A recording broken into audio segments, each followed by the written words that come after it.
Welcome, in front of me is Apple Watch Ultra 3, and in this video I will show you how to change the language for Siri on this device.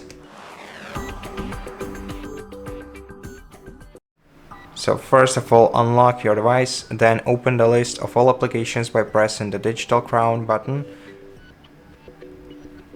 and then scroll down the applications list until you find settings, and open your settings and scroll down until you find the Siri settings. Here they are.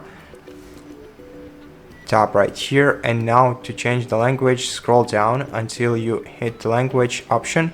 Tap right here and then select one of the available languages for your Siri.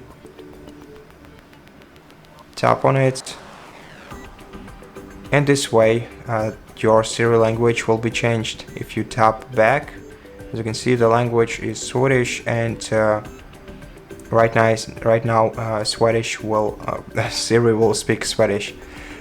So that's how you do it basically. Thank you for watching this video. If you liked it, consider subscribing to our channel, leave us a like and a comment below, and I'll see you in the next one.